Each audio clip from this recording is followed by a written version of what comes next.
Study IQ IAS, अब तैयारी हुई अफोर्डेबल।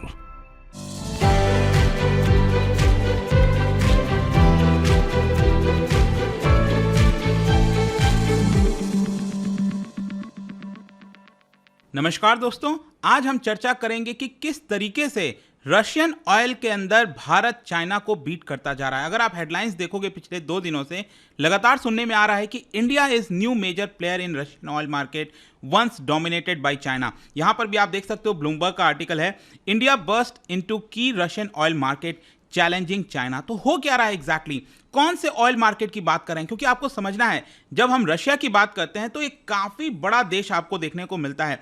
तो जब से ये वॉर स्टार्ट हुआ है यूक्रेन रशिया का, उसके बाद से भारत ने, हम सबको पता है कि जो ऑयल है रशिया से बढ़ाया है, लेकिन किधर साइड से हम बढ़ा रहे हैं, क्या हम वेस्टर्न साइड से ऑयल ले रहे हैं या फिर रशिया के ईस्टर्न साइड से ले रहे हैं, वो सारी चीजें मैं आपको इसके अंदर बताऊंगा। काफी कुछ जानने को है, चलिए आगे बढ़ते हैं। लेकिन उसके पहले ध्यान रखिएगा दोस्तों, यहां पर स्टडी IQ ने लॉन्च कर दिया है फाउंडेशन बैच फॉर यूपीएससी, जिसके अंदर प्रीलिम्स और मेंस की पूरी तैयारी कराई जाती है एट जस्ट 19,000 रुपीज। यहां पर हमारी कोशिश है कि एजुकेशन को अफोर्डेबल बनाया जाए and use the code Ankit live हमारे वेबसाइट और ऐप पर जाके, ताकि ये जो पूरा कोर्स है इस दाम पर आपको मिल जाएगा। और इसके अंदर कई फीचर्स हैं, चाहे लाइव क्लासेस की बात करिए, नोट्स की बात करिए, आंसर राइटिंग प्रैक्टिस कराया जाता है ताकि मेंस अच्छे से हो, और यहाँ पर प्रीलिम्स से रिलेटेड आपको कई सारे फीचर्स मिलेंगे। और यहाँ पर साथ ही में मैं आपको बता दूं कि जो मेंटर है आपको दिया जाता है, कोई दिक्कत है, प्रॉब्लम है, आप अपने मेंटर से पूछ सकते हैं। इसके अलावा अगर आपको MCQs अटेम्प्ट करना है तो मेरे इंस्टा पेज पर जाइए, वहां पर स्टोरीज में जितने भी MCQs हैं उसको आप अटेम्प्ट कर पाएंगे। चलिए शुरुआत करते हैं और सबसे पहले देखते हैं एग्जैक्टली हो क्या रहा है। जैसा कि मैं आपसे कह रहा था कि भारत जो है वो अब चाइना को धीरे धीरे करके बीट करता जा रहा है इन रशियन ऑयल मार्केट। एक्चुअली क्या है कि अगर आप रशिया का ये मैप देखो तो यहां पर अगर हम बात करें जो ईस्टर्न साइड में, आपको पता है काफी बड़ा एरिया, ये जो पूरा एरिया अगर आप देखोगे ईस्टर्न साइड का, उसको साइबेरिया कहते हैं, राइट। तो साइबेरिया की तरफ से यहां पर भी आपको बड़ी मात्रा में ऑयल मिलता है, जो क्रूड ऑयल है वो मिलता है और उसको एक्सपोर्ट किया जाता है। लेकिन ज्यादातर क्या होता था कि ये वाला जो ऑयल है ईस्टर्न साइड से, उसको चाइना खरीद लेता था, कुछ हद तक साउथ कोरिया, जापान, वहां पर यह ऑयल जाता था। लेकिन अब भारत एक मेजर प्लेयर यहां पर बन गया है। मैं अभी आपको सब कुछ आंकड़ा दिखाऊंगा। सबसे पहले मैं बात कर लेता हूं कि ये जो क्रूड है उसको हम क्या कहते हैं। देखो, इसको कहा जाता है ISPO, ESPO, that is eastern Siberia Pacific ocean. Actually क्या है, यहां पर एक पाइपलाइन भी बनी हुई, अगर आप देखोगे ये चाइना से जो है ये पाइपलाइन जोड़ता है और साइबेरिया के अंदर जाता है, और इसको कहा जाता है ईस्टर्न साइबेरिया पैसिफिक ओशन, क्योंकि ये पैसिफिक ओशन से जुड़ा हुआ है ये वाला एरिया। तो यहां पर जो ऑयल बेसिकली निकलता है रशिया के पास, वो ज्यादातर यहां पर चाइना को दिया जाता था, जापान को दिया जाता था, साउथ कोरिया को दिया जाता था। लेकिन जैसा कि मैं आपसे कह रहा हूं कि भारत जो है वो अब इस ऑयल का मार्केट जो है बड़ी मात्रा में कैप्चर कर चुका है। यहां पर जो ट्रेडर्स हैं, शिप ब्रोकर्स हैं, उनके द्वारा आंकड़ा बताया गया कि अगस्त के महीने में 6 शिप, जी हां, रशिया से करीब करीब आप कह सकते हो यहां पर जो ईस्टर्न वाला क्रूड है, 6 शिप वहां से निकला है। और आप देख पाओगे यहां से इसको लंबा समय लग जाता है, इधर से होते हुए पूरा भारत आने में लंबा समय लग जाता है। लेकिन उसके बावजूद भी भारत ने ये जो ईस्टर्न साइड वाला जो क्रूड है रशिया से, उसको यहां पर हमने खरीदने की कोशिश की। And let me tell you, this is the highest number of cargoes purchased by India. जब से यहां पर जो स्ट्रीम स्टार्ट हुआ है ना, यहां से क्रूड बेचना स्टार्ट हुआ है, अभी तक भारत ने सबसे ज्यादा खरीदा है। और बताया जा रहा है कि लगभग 20% ऑयल हम यहां पर अकेले खरीदना स्टार्ट कर चुके हैं। ऑल्दो मैं आपको यह भी बता दूं, ज्यादातर एक्सपर्ट्स का यह भी मानना है कि अभी तक क्या है कि भारत ये वाले ऑयल का कोई बहुत बड़ा फैन नहीं था, क्योंकि यहां से जो ऑयल आता है, वैसे तो मैं आपको बताऊं कि कहीं से भी अगर कोई क्रूड ऑयल आ रहा है तो उसके हिसाब से आपको रिफाइनरी सेटअप करनी पड़ती है भारत के अंदर, क्या वो रिफाइन कर सकता है कि नहीं, तभी तो क्रूड से आप पेट्रोल, डीजल, अलग अलग चीजें निकालोगे, राइट। तो यहां पर काफी हाई ग्रेड का क्रूड मिलता है, लेकिन भारत उसको अभी तक नहीं मंगाता था। लेकिन अब यहां पर हम उसको बड़ी मात्रा में मंगाने लगे हैं। ऑल्दो यहां पर कई सारे ट्रेडर्स का कहना है कि इसमें भले ही लंबा समय लग जाए, उसके बावजूद भी बिकॉज ऑफ अट्रैक्टिव प्राइस, आपको पता ही है कि रशिया यहां पर बड़ी मात्रा में डिस्काउंट दे रहा है, उसकी वजह से भारत इसको लिए मंगाना स्टार्ट कर चुका है। यहां पर अगर मैं दूसरे क्रूड की बात करूं रशिया के अंदर, उसको कहा जाता है उरल क्रूड। मैं आपको दिखाता हूं। इनफैक्ट यहां पर अगर आप देखोगे ये जो फिजिकल मैप है इसका, ये वाला उरल माउंटेन है ना, इसी के आसपास से जो ऑयल निकलता है, ये वाला एरिया कैस्पियन सी से और आसपास के एरिया से पूरा, तो उसको हम कहते हैं उरल क्रूड, ठीक है। तो अभी क्या हुआ था कि जब से ये वॉर स्टार्ट हुई थी, उसके बाद तो भारत एक मेजर प्लेयर बन गया था जब हम रशिया से सब कुछ मंगाते थे, लेकिन जो हम मंगाते थे वो अभी तक उरल क्रूड था, जो उरल माउंटेन की आसपास से जो क्रूड आता था वो उरल क्रूड आता था। लेकिन अब हमने क्या किया है, ये जो ईस्टर्न साइड वाला जो मैंने अभी आपको दिखाया, eastern Siberia Pacific ocean crude, ये भी हमने यहां पर मंगाना स्टार्ट कर दिया है। और चाइना जो है एक प्रकार से वो पहले इसको खरीदा करता था बड़ी मात्रा में इनफैक्ट, ठीक है। तो अब क्या हुआ है कि अब एक और इंटरेस्टिंग चीज सामने आ गई है, क्या है कि रशिया हमें मिडिल ईस्ट से भी ज्यादा क्रूड सप्लाई, मतलब सस्ते दाम पर क्रूड सप्लाई कर रहा था। अगर आप भारत का ऑयल इंपोर्ट देखोगे तो ज्यादातर हम ऑयल कहां से इंपोर्ट कराते हैं, ये आपको देखने को मिलेगा मिडिल ईस्ट। मतलब अभी तक जो वॉर स्टार्ट हुआ था उसके पहले अगर आप देखिए लगभग 60% हम यहां से मंगाने लगते थे, और यहां पर रशिया का आपको कहीं पर भी नाम नहीं मिलेगा। 1% की मात्रा भी हम रशिया से इंपोर्ट नहीं कराते थे, लेकिन अब यहां पर रशिया मेजर प्लेयर होता जा रहा है। इनफैक्ट सेकेंड बिगेस्ट कंट्री हो गया है हमारे लिए क्रूड के मामले में। और यहां पर यही कहा जा रहा है कि क्योंकि अब हम रशिया से ज्यादा मंगा रहे हैं तो जो मिडिल ईस्ट का शेयर है, जाहिर सी बात है उसमें कमी आएगी, तो ये भी आपको यहां पर देखने को मिलेगा। और एक और चीज हुआ है कि चाइना जो रशिया से क्रूड मंगाता था पहले, जिस तरह से मंगा रहा था, उसने अपनी मात्रा को थोड़ा कम कर दिया है।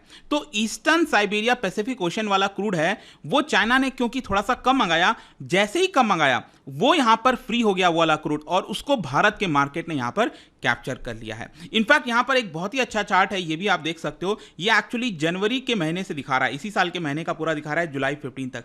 यहां पर अगर आप ध्यान से देखोगे कि रशिया यहां पर जितना भी क्रूड भेजता है अलग अलग पोर्ट से, ये अगर आप पहला वाला चार्ट देखो, यहां पर भारत का बहुत ही कम मात्रा है। भारत मतलब नेग्लिजिबल मात्रा में मंगाता था। ये रेड कलर में जो आप देख रहे हो ये चाइना का है, चाइना ने हमेशा से ज्यादा क्रूड मंगाया है। ये आप देख सकते हो चाइना ज्यादा क्रूड मंगा रहा है। लेकिन जो वॉर स्टार्ट हुआ 24 फरवरी के बाद से, यहां से देखिए ये आपको देखने को मिलेगा कि जो ब्लू मार्क है वो धीरे धीरे बढ़ता गया। ये आप देखते जाओ कैसे बढ़ता जा रहा है। और यहां पर अगर आप देखोगे जो रेड मार्क है जो चाइना मंगा रहा है वो कम होता जा रहा है। ये लास्ट के कुछ महीने अगर आप देखो तो ये कम होता जा रहा है, लेकिन जो ब्लू वाला है वो बढ़ता गया। तो आज के डेट में जितना क्रूड लगभग चाइना मंगाता था रशिया से, उतना ही लगभग क्रूड जो है हम भारत भी जो है मंगाने लग गया है रशिया से। और हो सकता है कि हम यहां पर चाइना को भी अब बीट करते जा रहे हैं। और ऑब्वियस सी बात है, ध्यान से समझिएगा कि हम इसको डिस्कस क्यों करना चाह रहे हैं, क्योंकि अगर किसी भी दो देश अगर आपस में इकोनॉमिक लिंक्स हैं, उनके साथ मजबूत इकोनॉमिक लिंक्स हैं, तो उनके रिश्ते भी ज़्यादातर अच्छे होते हैं। क्योंकि आज के डेट में आप समझो कि जो रशिया है और चाइना वो क्यों करीब आ गए हैं, क्योंकि रशिया एक प्रकार से इकोनॉमिकली चाइना के ऊपर काफ़ी डिपेंडेंट हो गया है। काफ़ी सारा पैसा चाइना देता है रशिया को, क्योंकि कई सारी चीज़ें उसके द्वारा इंपोर्ट कराई जाती हैं, और इसी की वजह से आज वो दोनों काफ़ी करीबी आ गए हैं। और इसी को देखते हुए जाहिर सी बात है भारत को भी अपना इंटरेस्ट देखना होगा। और भले ही यहाँ पर यूएस कितना भी कह दे, हम अब जो क्रूड ऑयल है वो रशिया से बड़ी मात्रा में मंगा रहे हैं। क्वेश्चन ये भी है कि भारत की कौन सी कंपनी मंगा रही है। एक्चुअली बताया गया कि अगस्त के महीने में जो क्रूड मंगाया गया है वो 6 शिप से मंगाया गया है। जुलाई के महीने में हमने 5 वेसल से, शिप से जो है वो क्रूड मंगाया था, और भारत के अलग अलग पोर्ट पर ये क्रूड आया था। वो था वाडीनार पोर्ट, सिक्का हो गया, पारादीप आपको पता होगा उड़ीसा में, मुंद्रा गुजरात के अंदर, इन सभी पोर्ट्स के अंदर यहाँ पर जो शिप आया था रशिया से। और इन पोर्ट्स के पास अगर आप देखोगे जो रिफाइनरीज हैं वो आपको इंडियन ऑयल कॉर्पोरेशन की मिलेगी, जो स्टेट ओन्ड है, भारत सरकार की है। और प्राइवेट कंपनीज के भी प्रोसेसिंग यूनिट्स हैं वहाँ पर, जैसे कि रिलायंस इंडस्ट्रीज हो गया, नायरा हो गया, उनके भी आपको रिफाइनरी प्लांट्स देखने को मिलेंगे। और इसी की वजह से आप कह सकते हैं कि यहाँ पर जो भारत है, भारत की जो कंपनीज हैं वो अब धीरे धीरे बड़ी मात्रा में रशिया से क्रूड मंगा रहे हैं। लेकिन क्वेश्चन यहाँ पर ये भी है कि अभी तक हम क्रूड क्यों नहीं मंगा रहे थे। एक्चुअली क्या था कि जो रिफाइनर्स हैं भारत के अंदर, उनका ये कहना था कि ये जो ईस्टर्न साइबेरिया पैसिफिक ओशन वाला क्रूड आता था वो छोटा सा कार्गो में आता था, ठीक है, कम क्वांटिटी में आता था। और मैंने आपको डिस्टेंस भी दिखाया कि रशिया से आते आते बहुत लंबा समय लग जाता है। इसलिए इसकी वजह से हम जो मिडिल ईस्ट है वहीं से क्रूड प्रेफर करते थे। लेकिन क्योंकि अब यहां पर रशिया हमें ज़्यादा डिस्काउंट दे रहा था, ज़्यादा आसानी हो रहा था, और ये हाई क्वालिटी का भी क्रूड है, इसकी वजह से हम यहां पर मंगाने लग गए हैं। पहले चाइना, साउथ कोरिया, जापान जो है वो लगभग 30 से 25 शिप के जो क्रूड है वो मंगाया करते थे, लेकिन इसमें अब बड़ी हिस्सेदारी अब भारत की आ गई है। अब इसी की वजह से क्या हुआ है, एक और चीज हो गया है कि मिडिल ईस्ट के ऊपर काफी प्रेशर आ गया है। अभी के समय अगर आप देखोगे तो क्या होता था ज्यादातर कि इराक से सबसे ज्यादा क्रूड हम मंगाते थे, ठीक है, फिर सेकंड नंबर पर सऊदी आता था, लेकिन रशिया ने क्या किया है, सऊदी को बीट कर दिया ऑलरेडी। अब हम सबसे ज्यादा इराक से ही मंगाते हैं, लेकिन सेकंड नंबर पर रशिया से अब मंगाते हैं।